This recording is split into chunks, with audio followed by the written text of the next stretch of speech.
Diploma o diskarte? Magandang topic to guys, kaya stay tuned lang kayo.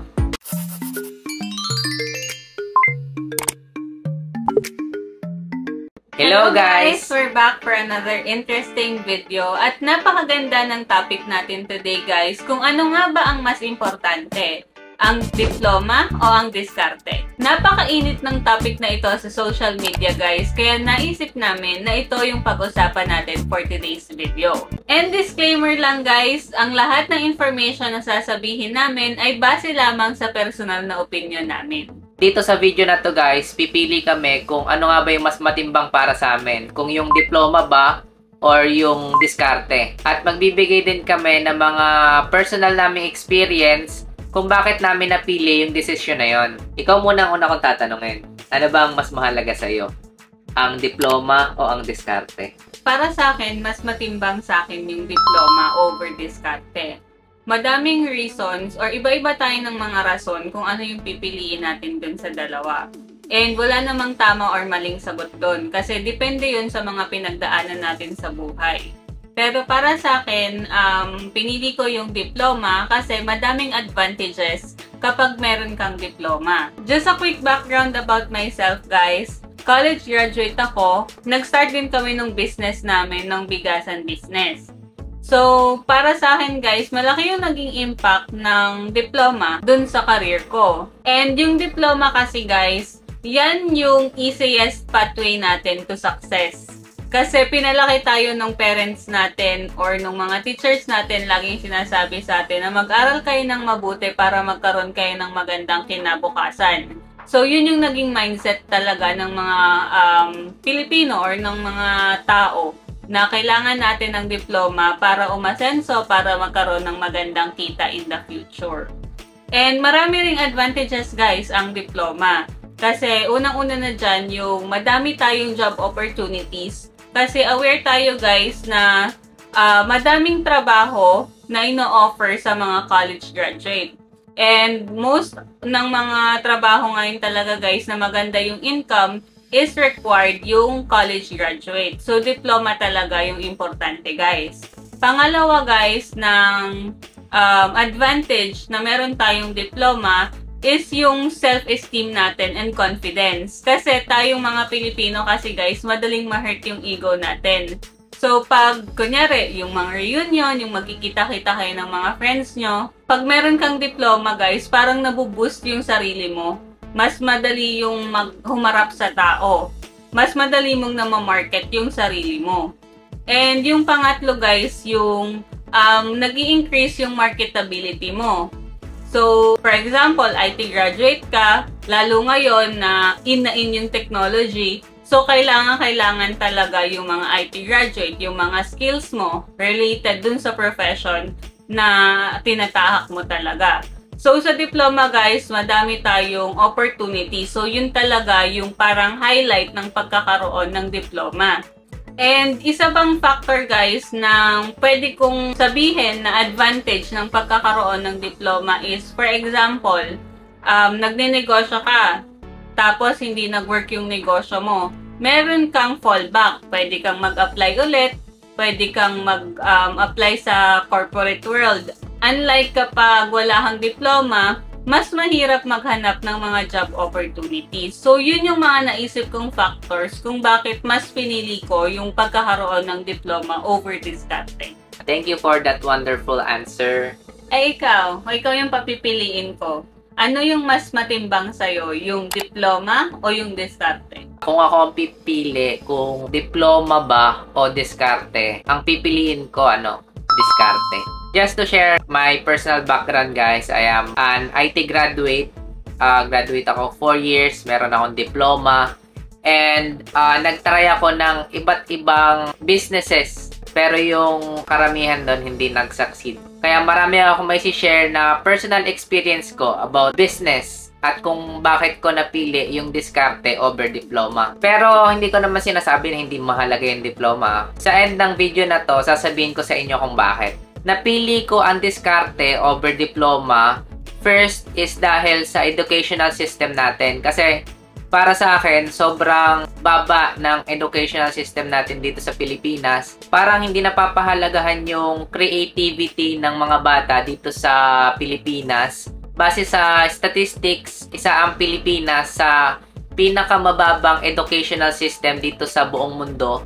Tapos yung mga textbook, outdated na. Kaya mas napili ko ang diskarte over diploma. At para sa akin guys, ginawa ang school para i-program ang mga tao para maging empleyado. Kasi base sa karanasan ko guys, I am an IT graduate.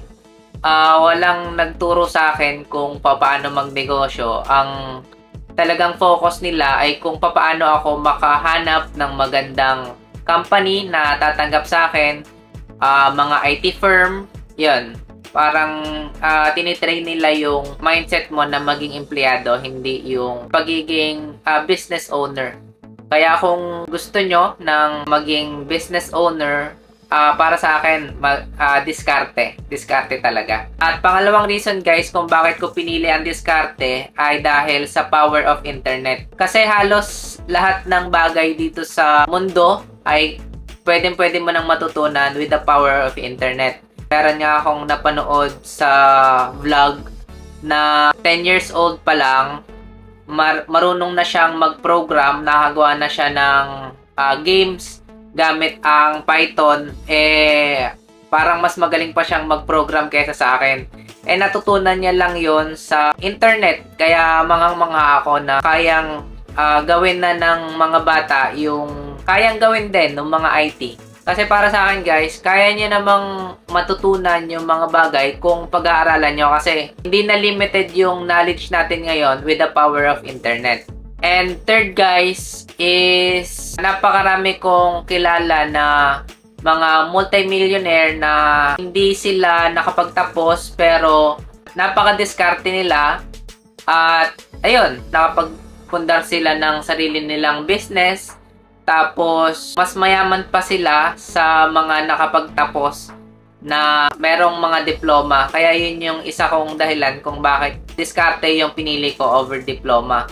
And napapansin ko lang din guys, kasi di ba yung mga kaklase natin dati na matatalino, parang sila yung mas napapapunta sa mga corporate world na maging empleyado, tapos yung hindi masyadong matalino ay nakakapagpundar ng negosyo. Kasi guys, napapansin ko na yung mga matatalino ay hindi sila risk taker. Kumbaga parang perfectionism. Gusto nila hindi sila nagkakamali, kaya yun yung napapansin ko na dahilan ayaw nilang mag-fail. Pero yung mga hindi masyadong matalino, hindi sila natatakot mag-fail kasi parang normal na sa kanila yun. Hindi sila natatakot. Risk lang ng risk. Kaya yun, mas hindi sila natatakot sumugal. Kaya nabibigyan sila ng malaking opportunity para mag-grow pa.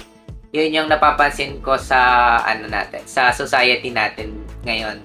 Kaya yun, mas pinili ko ang diskarte over diploma. Maganda rin yung mga information na pinoint out mo tungkol sa diskarte.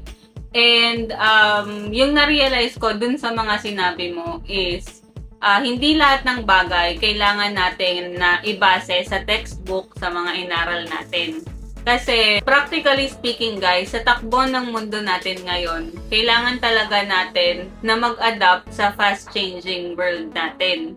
So, if magfo-focus lang tayo sa diploma, sa tinapos natin, if hindi na enough yung kinikita natin, parang nonsense lang din. And if doon naman tayo sa diskarte, if meron ka talagang diskarte, hindi na siya hadlang para maging successful ka sa buhay. Kasi ang pagkakaroon ng magandang diskarte at ng diploma sa panahon ngayon guys, parang equal na lang din sila if ituturing. Kasi merong mga tao na nagsasucceed sa pagkakaroon lang ng diskarte at may mga tao naman na nagsasucceed dahil meron silang diploma. So, hindi natin pwedeng, kailangan puro diskarte. Hindi natin pwede sabihin, kailangan diploma para yumaman ka. Hindi guys, depende yon sa tao. And yung totoo rin kasi guys, hindi naman kasi lahat ng tao may options eh. Hindi lahat ng tao may kapasidad na mag-aral. Kaya yung nagiging option lang talaga nila is dumiskarte ng dumiskarte sa buhay. And kung meron ka namang option na mag-aral, mas maganda na mag-aral ka, at least meron kang secured na future. Kung meron kang option mag-aral guys, i-proceed nyo, i-push nyo yung pagkakaroon ng diploma. Kasi kung ikaw yung tao na hindi ka ganun kagaling dumiskarte, mas maganda makapag-secure ka ng diploma kasi yun yung pinaka-guaranteed na way mo para magkaroon ka ng magandang trabaho in the future. Kumbaga kapag ka-graduate ka at may diploma ka, meron kang baong bala sa gera na meron kang maipapakita kung sakaling hindi man mag-click yung diskarte mo or yung napili mong business, ay makakapaghanap ka pa rin ng trabaho. At ang pinakamaganda talaga guys, the combination of both ng diploma at saka diskarte. Kapag meron ka nung dalawang yon, sigurado magsasucceed ka sa buhay. Sigurado ako dyan. Kayo guys, kung papipiliin kayo, anong mas matimbang sa inyo? Diploma o diskarte? Paki-comment naman sa baba ng video na to. Thank you for watching guys, at sana may natutunan kayo sa video namin for today. At kung meron ba kayong mga topics na gusto nyong pag-usapan, please feel free to comment below para magawa natin ang video. At para sa mga hindi pa nakaka-subscribe sa aming YouTube channel, please click the subscribe button and click the notification bell para lagi kayong updated sa aming mga videos. That's it for today. Bye!